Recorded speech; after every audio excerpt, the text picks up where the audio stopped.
Hello and welcome. You're listening to Twyla and Natalie. I'm Twyla. And I'm Natalie.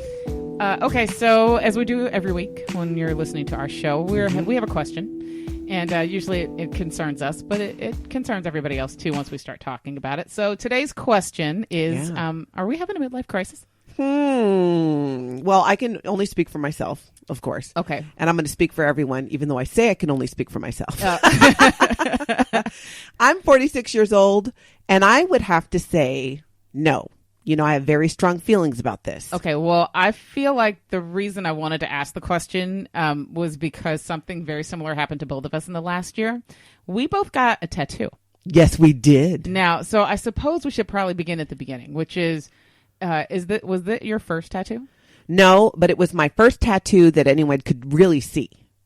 Okay. So my first tattoo that I'm actually sharing, that I meant to be visible. Oh, okay. So I think we were similar in that respect. My new tattoo is on my ankle, so you can see it every time I wear shorts or a dress. And is that your first tattoo? No, it is actually my second tattoo. And the other one is not visible. Well, I mean, it is if I were to... If you show your butt? Well, no. No, I'm not that ridiculous. Well, I mean, I'm close. Full disclosure, I got a tattoo when I was really young, like 20, 21. And I got it. I asked the tattoo artist where it should go that's least painful. And it was a woman, suggested the small of my back. So I essentially got a tattoo about a year before they started calling those tramp stamps. And then I had it. And I couldn't get rid of it.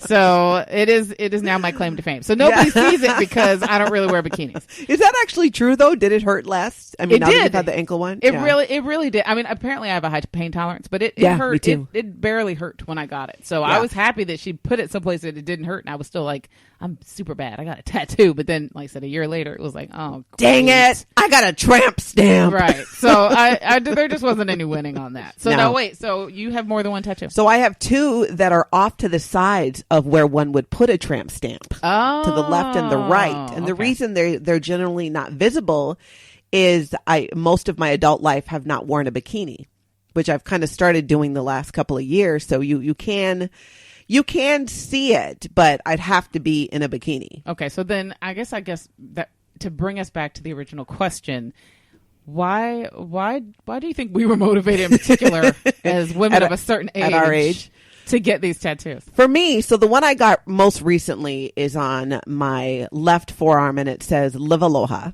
And you know, I'm from Hawaii. Yes, that's true. I love what that message is because it means so many things, you know. And for me, the biggest reason is it's a daily reminder to make a conscious decision about how I approach everything in life. You know, living aloha for me it's a constant act. It's easy to say, oh, well, you know, you should be nice to people. Well, that's not so easy for me. You know? Not always. I find that surprising. I find myself a lot more antisocial than you.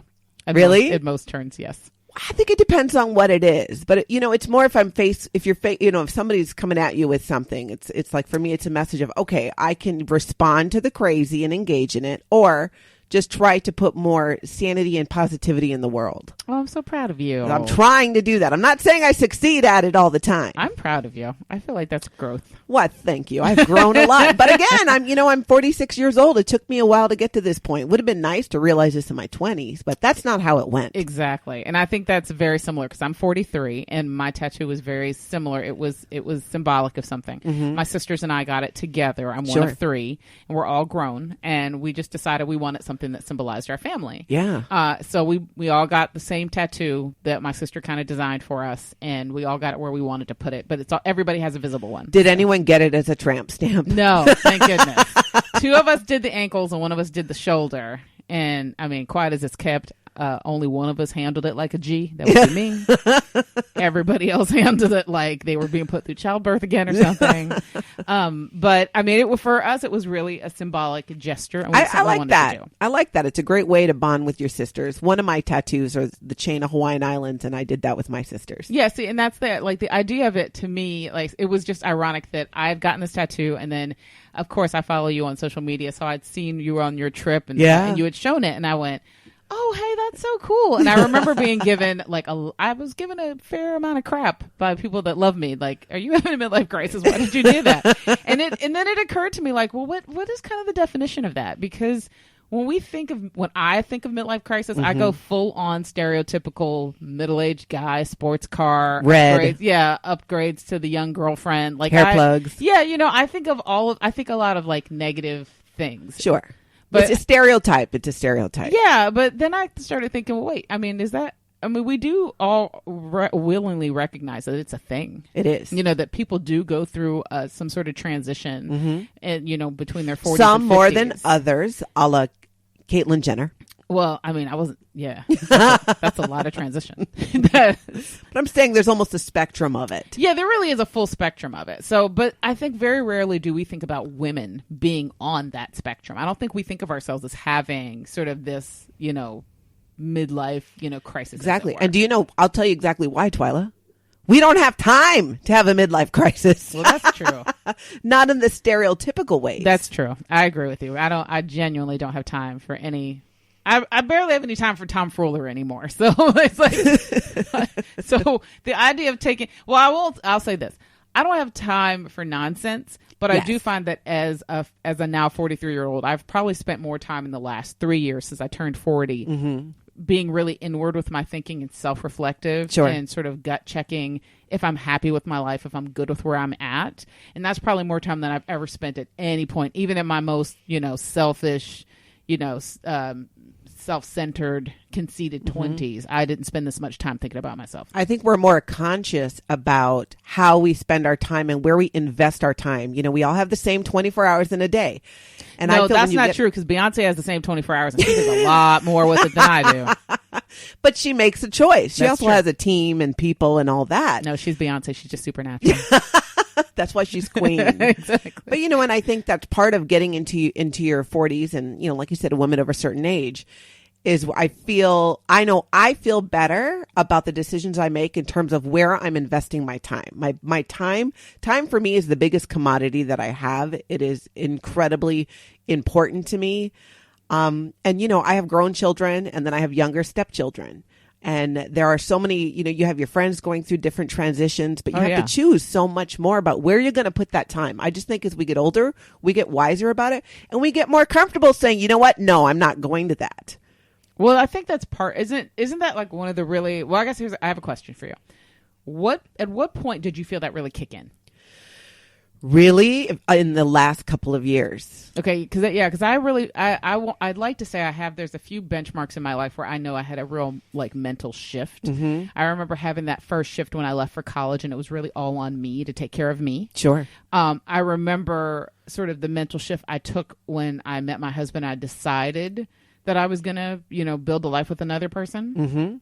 And then I would say up until now, the biggest shift I had was when I had kids, because I really went from, the world kind of revolves around me and what I want, what things happen for me. And then it became like, there's this human and I made it and it's remarkable and I just don't want to screw them up.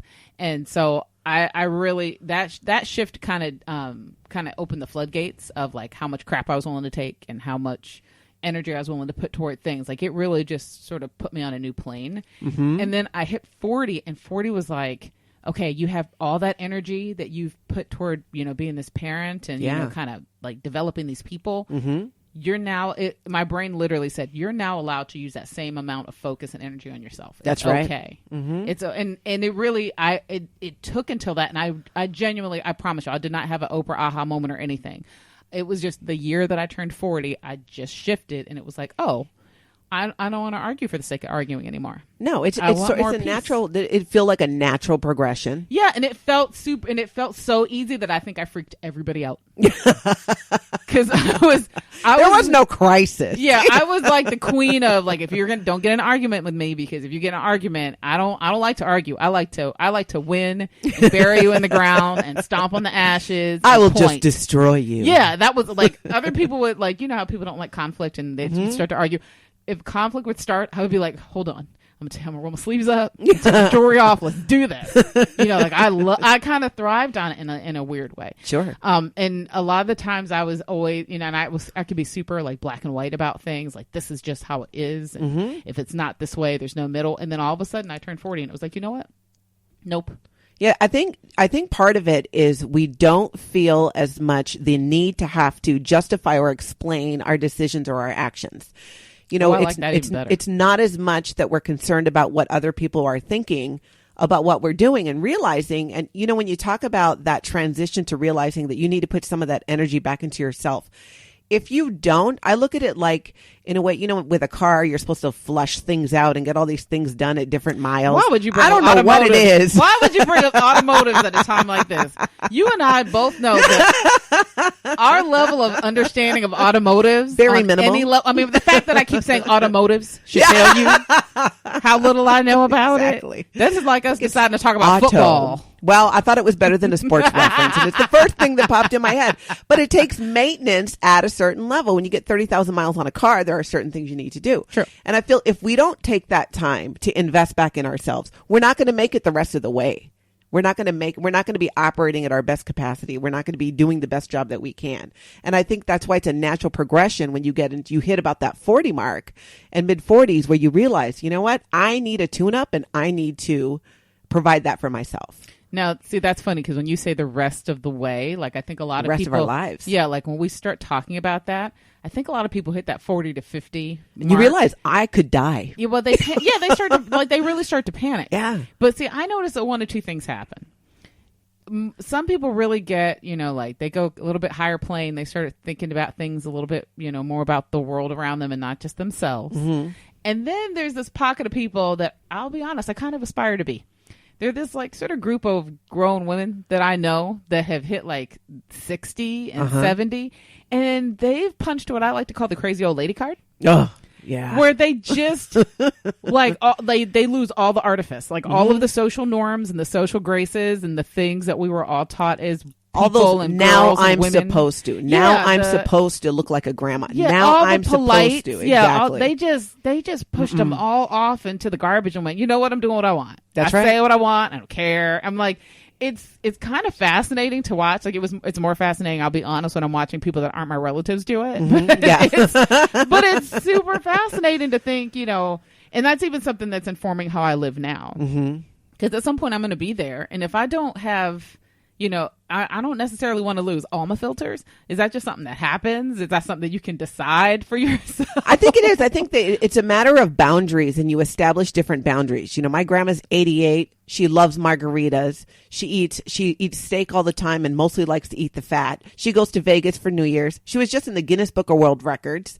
I mean, she makes her own decisions and creates her own boundaries on what she wants and when she wants it. But she's still very polite. Yeah, see, that's the thing. I just don't want to lose. I guess I don't want to lose the ability to not get arrested at every turn. Yeah, I don't think you'll lose that. That's inherent. So if we're thinking about sort of the idea that at 40, you know, between 40 and 50, you have this sort of moment of clarity, I would call it, I guess. Yeah. And it's kind of paving the road for the rest of our lives.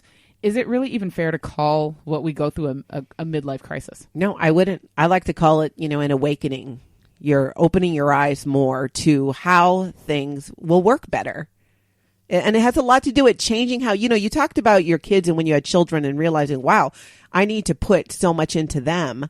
I think we hit a point too as parents, and it also has to do with our age, where we realize putting your children first, putting anyone first is not always the best idea. There are times when, and I would say many times, where putting ourselves first put us in a position to be able to better take care of these other people.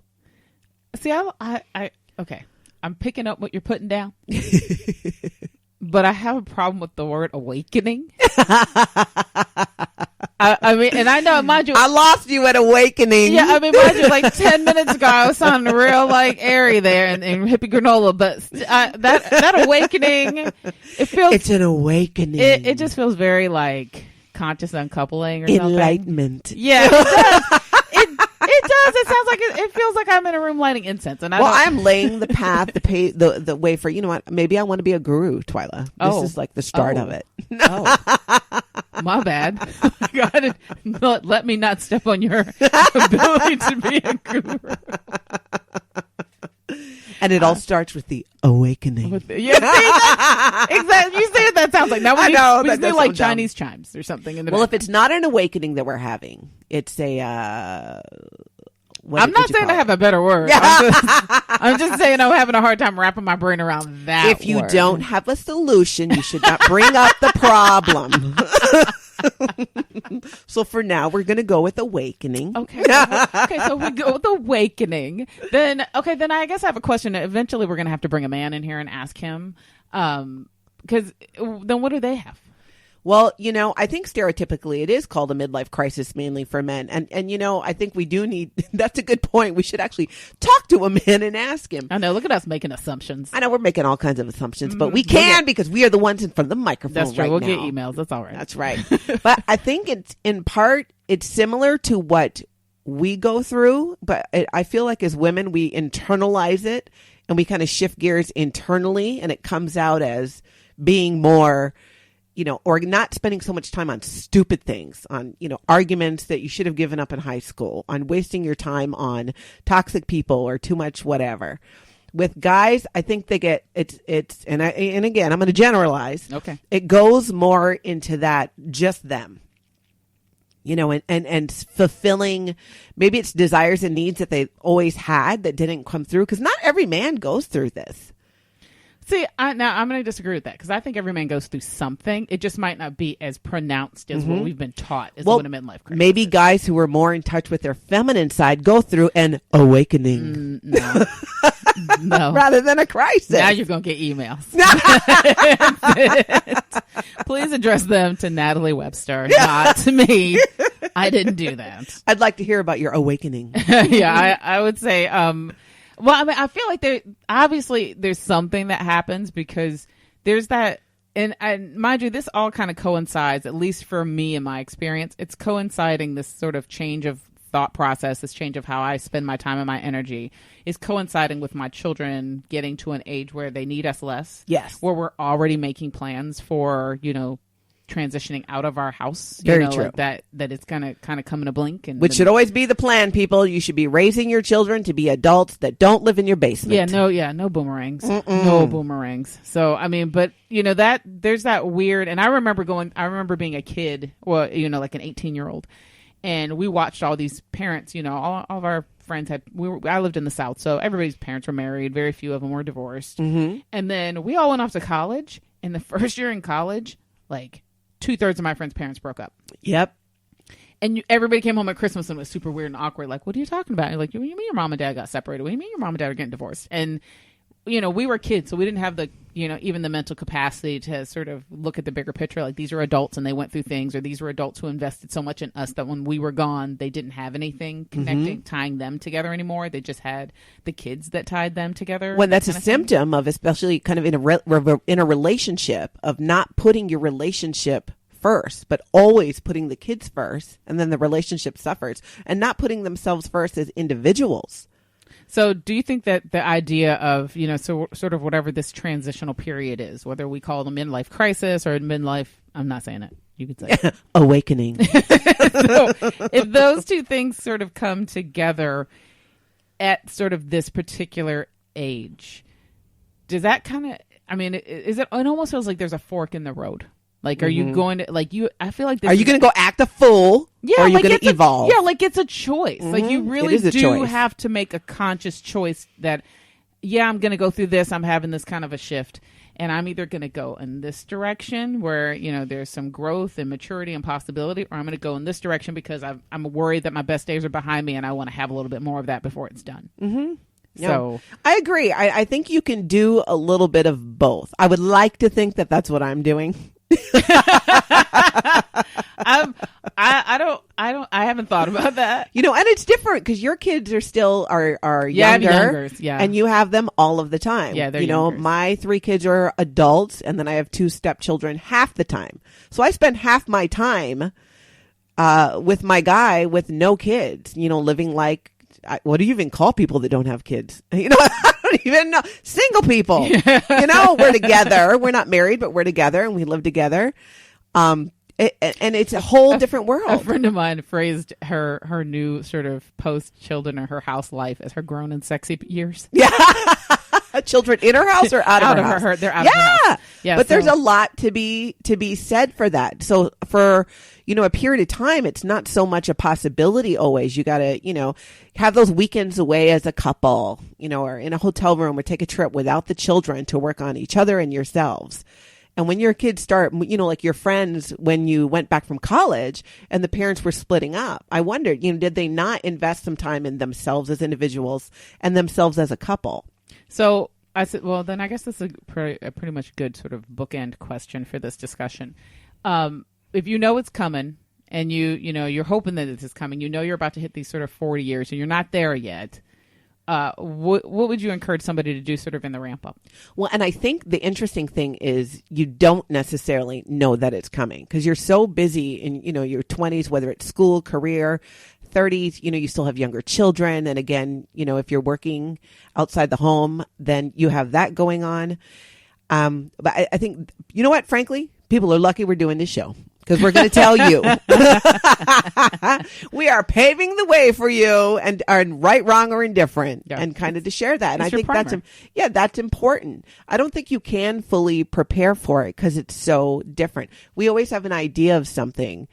I always had an idea of what life would be like when I became a grandma. When I found out I was going to be a grandma, it was very different. Yeah, absolutely. Absolutely. I don't know that you can prepare for it. You kind of just got to let it happen. But know that here are some tools, and that's what I'm hoping that that we can share through what we have gone through, and then other people that we know, because I know I learned a lot from other people. I learned a lot watching Oprah when she was on the air. See, that's so cute. You had like all this deep philosophical things today. I was just gonna tell people to buy a lot of booze. Usually I'd be the one saying that. I will say that is the only social activity I did pick up in my 40s that I never had before. I'm now a very astute social drinker. Really? Yeah. That's real news then. Yeah, but mind you, my definition of social drinking is like I held the drink all night and the ice mostly melted. So it's like, but I'm grown. I have a drink I can order now. So to me, it's social drinking if there's another person there other than my dog. I'm being social. The dog's right here. Well, see, there you go. There's your primer from us. You're welcome. All right. Well, if you have questions or comments, or you'd like us to actually talk to a guy about this, because I think at some point we should probably talk to a guy about this. That makes sense. Yeah, you should let us know. Go to the Facebook page. Go to Matriarch Digital Media. Send us a message. Whenever you send us a message, just put a hashtag Twyla and Natalie. We'll know it's us, and that way we can kind of follow up. We'd love to follow up and see how people are feeling about their own. I'm not saying it. Awakening. Yeah, great. Let us know how you feel about this, and we'll keep talking about it.